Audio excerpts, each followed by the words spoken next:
अस्सलाम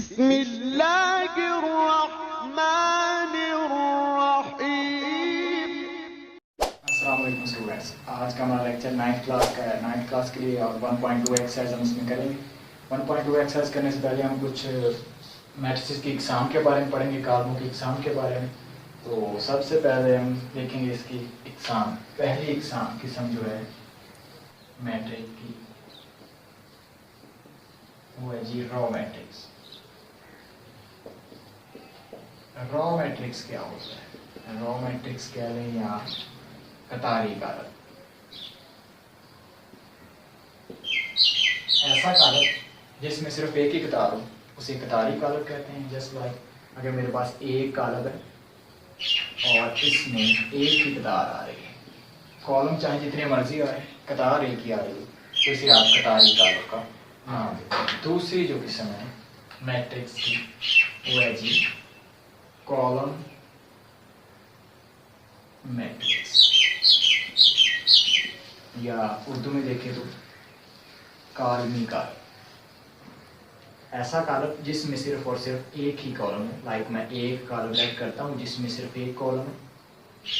आपको last lecture मैंने बता दिया था कतार किसे कहते हैं। अगर आप एक कॉलम के एंट्रीज या अरकान लें जो कि उसकी सिमत में वो आपके पास कतार कहलाती है, और अगर आप अमूदी सिमत में कॉलम की एंट्रीज या अरकान लें तो कॉलम का कॉलम कहलाता है। तो ये कॉलमी कारक है। थर्ड आपके पास है जी रेक्टेंगुलर मैट्रिक्स यानी कि मुस्ततीली कारक, रेक्टेंगुलर मैट्रिक्स।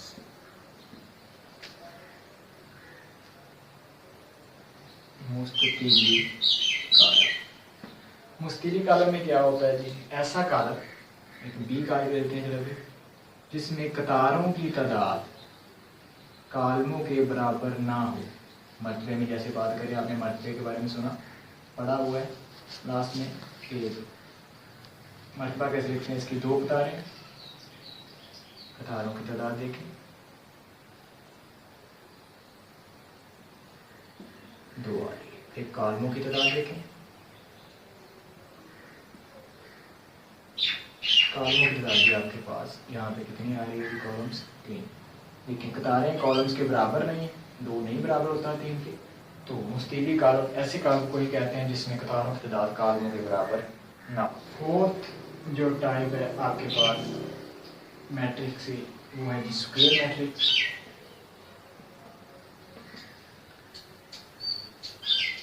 या मुरब्बई कारक। ऐसा कारक जिसमें कतारों की तादाद कॉलमों के बराबर, उसे मुरब्बई कारक कहते हैं। जस्ट लाइक एक कॉलम दिया जाए ए बी सी और डी, इसमें दो कतारें हैं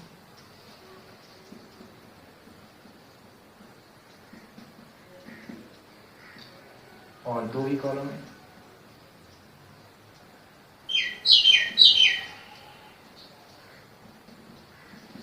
तो आप ऐसे कॉलम को मुरब्बई कॉलम कहेंगे जिसमें कतारों की तादाद कॉलमों के बराबर आ जाए। Fifth property null matrix,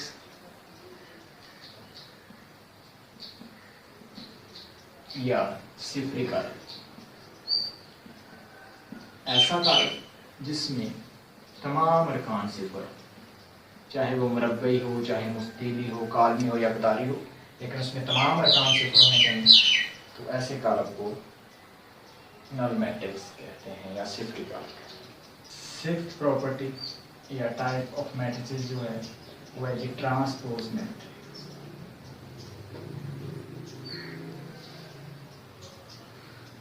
transpose matrix में क्या होगा? उर्दू में भी यही होगा ट्रांसपोज, कॉलम का ट्रांसपोज लेना।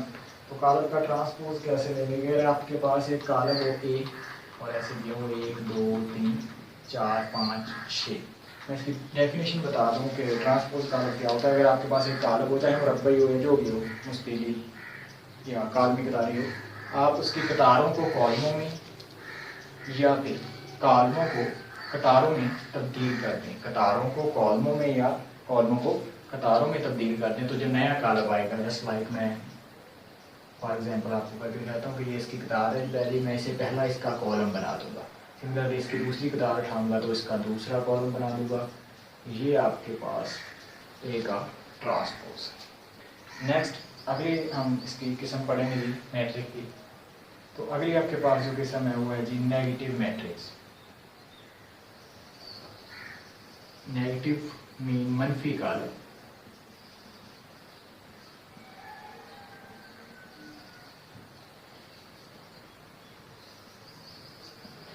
मनफी कॉलम क्या होता है?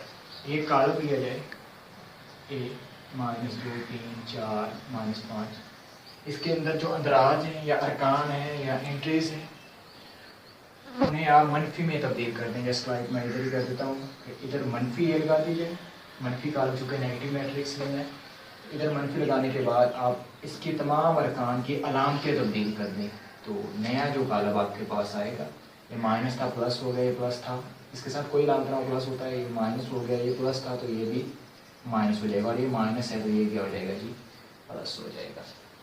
तो ऐसा कॉलम जिसमें आप तमाम अरकान की जो अलामतें हैं उन्हें तब्दील कर दें तो नया आने वाला कॉलम मनफी कॉलम कहलाता है। देखिएगा एक प्रॉपर्टी है सिमेट्रिक मैट्रिक्स।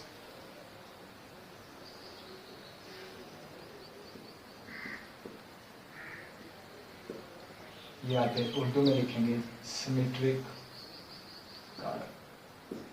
सिमेट्रिक कॉलम किसे कहते हैं? एक कॉलम लेंगे मुरब्बई कॉलम जिसका ट्रांसपोज लें। फर्ज कर लिया कि आपके पास लेफ्ट वो कॉलम जो है ए, उसका ट्रांसपोज लें, दोबारा फिर से वही ए कॉलम आ जाए तो ए को आप सिमेट्रिक कॉलम कहेंगे। ए को सिमेट्रिक कब कहते हैं? जब ए का ट्रांसपोज लिया जाए दोबारा से ए ही आपके पास वैल्यू के तौर पर आ जाए। नेक्स्ट है आपके पास 9th प्रॉपर्टी है जी स्क्यू सिमेट्रिक।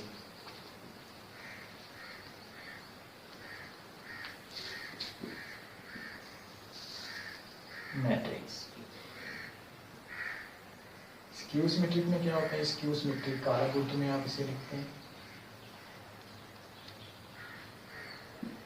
अगर एक आप कॉलम लें ए और इसका ट्रांसपोज लें, देन आपके पास दोबारा से ए आ जाए लेकिन साथ साइन चेंज हो जाए, मनफी में ए आ जाए, नेगेटिव ए आ जाए, तो ऐसे सूरत में जो ए है कॉलम लेने के बाद मनफी ए में तब्दील हो गया या मनफी ए के इक्वल आ गया तो आप ए को कहेंगे ये स्क्यू सिमेट्रिक कॉलम है। 10th जो टाइप है वो आपके पास है डायगोनल मैट्रिक्स।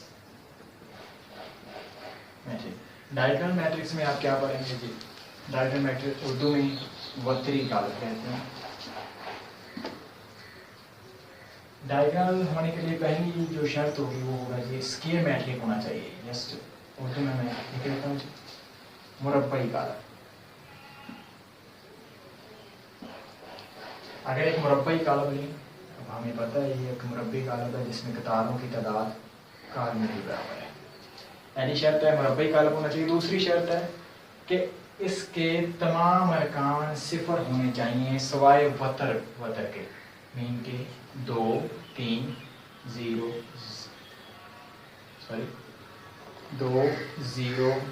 और यहाँ पे मैं 5 लिख रहा हूँ। ये आपके पास एक वतरी कॉलम होगा।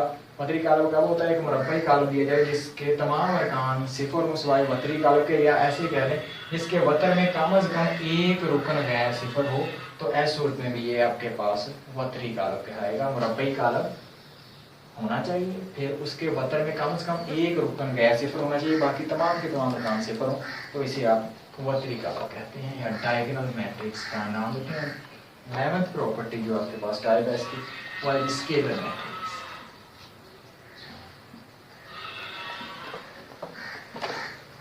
या फिर आप उर्दू में लिखेंगे तो स्केलर कॉलम। स्केलर कॉलम के लिए पहली शर्त जो है कि वतरी होना चाहिए। ऐसा वतरी कॉलम, कैसा वतरी कॉलम? जिसके वतर के अरकान यकसां हों, बाकी सब तो सिफर होंगे क्योंकि वतरी का है, तो वतरी की आपने डेफिनेशन ऊपर पढ़ी कि ऐसा कॉलम इसके तमाम अंदराज सिफर हो सिवाय वतरी अंदराज के, वतरी अरकान के। तो स्केलर कौन सा होगा? स्केलर वतरी होना चाहिए। वतरी कॉलम स्केलर कालब कहलाता है, कब कहलाता है? जब वतर के अरकान यकसा हों, एक तरह के हों। अगर आपके पास वतर के अरकान एक तरह के आ रहे हों तो ऐसे कालब को आप स्केलर कालब का नाम देंगे। 12 इसके जो टाइप है, आइडेंटिटी मैट्रिक्स, उर्दू में देखा जाए तो वहदानी कालब। जो इसके किसी में आइडेंटिटी मैट्रिक्स है, उर्दू में हम लिखेंगे तो वहदानी कालब। वहदानी कालब क्या होता है? पहले इसकी शर्त है कि ये स्केलर होना चाहिए। ऐसा स्केलर कालब जिसके वतरी अरकान जो है वो 1 के बराबर हो, इसे आप वहदानी कालब कहते हैं, जिसमें वतर के तमाम अरकान 1 के बराबर हों। स्केलर कालब है चूँकि तो एक जैसे होंगे और हर जो रुकन है वो 1 के बराबर हो स्केलर कालब का, तो ऐसे सूरत में ये स्केलर कालब क्या बन जाएगा जी? वहदानी कालब। आगे हम एक्सरसाइज स्टार्ट करते हैं जी। 1.2 एक्सरसाइज है। पहला ही क्वेश्चन है, कह रहे हैं from the following matrices identify unit matrices, row matrices, column matrices and null matrices. तो यहाँ से चूँकि मैं आपको पहले सारी डेफिनेशंस बता चुका हूँ, इजीली आप आइडेंटिफाई कर सकते हैं कि ये कौन सा मैट्रिसेस की शक्ल है या कौन सा कालब है। तो जैसा कि पहला कालब आपको नज़र आ रहा होगा कि मुरब्बई कालब भी है, लेकिन इसमें तमाम अरकान सिफर आ रहे हैं, तो ये सिफरी कालब यानी नल मैट्रिसेस है। बी को देखें तो आपको नज़र आ रहा होगा एक ही कतार है, तो बी एक कतारी कालब है यानी रॉ मैट्रिसेस है। सी में सिर्फ एक कॉलम है, तो ये एक कॉलम मैट्रिक्स कह लें या फिर ये कॉलम मैट्रिक्स है, या फिर आप कह सकते हैं ये एक कालमी कालब है। देखा जाए तो ये एक स्केलर कालब है जिसमें वतरी अरकान एक जैसे हैं लेकिन 1 के बराबर है। मीन आप कह सकते हैं कि ये वहदानी कालब है। इसमें एक ही रुकन सिफर है तो सिफरी कालब है, इसमें एक ही कॉलम है तो ये कॉलमी कालब है। नेक्स्ट क्वेश्चन नंबर 2 पे चलते हैं जी। कह रहे हैं from the following matrices identify square matrices, rectangular matrices, row matrices, column matrices, identity matrices and null matrices. तो पहला ही जूज़ देखेंगे आप, इसमें देख सकते हैं कतारों की तादाद कॉलम्स के बराबर नहीं है, तो आप कह सकते हैं ये रेक्टेंगुलर मैट्रिसेस है यानी मुस्तीली कालब है। इसमें सिर्फ एक ही कॉलम है, ये कॉलम मैट्रिसेस है, या ऐसे कह सकते हैं कि ये कालमी कालब है। नेक्स्ट आप में कतारों की तादाद इसमें बराबर है कॉलमों के, तो आप ये कह सकते हैं कि ये एक मुरब्बई कालब है। यहाँ पे एक वहदानी कालब आ रहा है जिसमें वतरी अरकान 1 के बराबर आ रहे हैं, और स्केलर कालब है जो कि एक जैसे अरकान आ रहे हैं और 1 के ही बराबर हैं। पांचवा जुज़ इसमें कतारों की तादाद कॉलमों के बराबर नहीं आ रही, तो मुस्तीली कालब है। छठा जुज़ आपके पास जो बराबर आ रहा है वो 3, 10, -1 यानी कि ये इसमें एक ही कतार है, तो ये एक कतारी कालब है। इसमें एक कॉलम है तो कॉलमी कालब, इसमें कतारों की तादाद कॉलमों के बराबर है तो मुरब्बई कालब आ गया, और ये सारे सिफरी अरकान सिफर के बराबर हैं इसके, तो ये एक सिफरी कालब है।